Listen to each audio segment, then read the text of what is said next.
নক্ষত্র আর্দ্রা। 26শে জুলাই 2026 শনিদেব বক্রী হচ্ছেন 11ই ডিসেম্বর পর্যন্ত।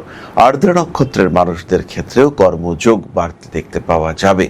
তবে চাকুরির থেকে ব্যবসা বা স্বনিযুক্তি পেশা, যেখানে বাক্যের ব্যবহার রয়েছে, যেখানে সৃজনশীলতা একটা মাত্রা পেতে পারে, সেখানে কিন্তু আপনি উন্নতি করতে পারবেন। মানসিক চিন্তার ক্ষেত্রে কিছু পরিবর্তনের সম্ভাবনা অবশ্যই রয়েছে। হঠকারিতা অ্যাভয়েড করতে হবে। ব্যবসায়িক ক্ষেত্রে উন্নতির সুযোগ দেখতে পাওয়া যায়। আইনি জটিলতা থেকে নিজেকে মুক্ত করার চেষ্টা, সেটা অবশ্যই করা উচিত। পারিবারিক ক্ষেত্রে কিছু প্রতিবন্ধকতা আসতে পারে।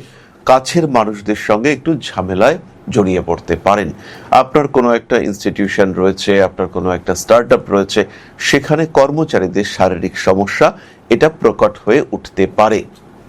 নাম, যশ, প্রভাব, প্রতিপত্তি ইত্যাদি ক্ষেত্রে উন্নতির সুযোগ দেখতে পাওয়া যাবে।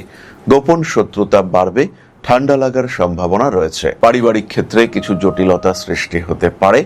অনৈতিক কাজকর্ম থেকে দূরে সরে থাকার চেষ্টা করবেন আর্দ্রা। এই সময় কিন্তু হঠাৎ করে ঋণ বৃদ্ধির একটা সম্ভাবনা দেখতে পাওয়া যায়। টাকার প্রয়োজন হয়ে পড়লো, ক্রেডিট কার্ড ব্যবহার করলেন, সমস্যা সৃষ্টি হলো আপনার জীবনে।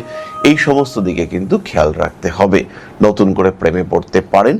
এই সময়টা আপনার জন্য পজিটিভ, কিন্তু খেয়াল রাখবেন যাতে আপনার মান সম্মান ইত্যাদির উপরে কোনো রকম আঁচ না আসে। পরিবর্তনশীল মানসিকতা আপনাদের জন্য ভীষণ ভীষণ পজিটিভ।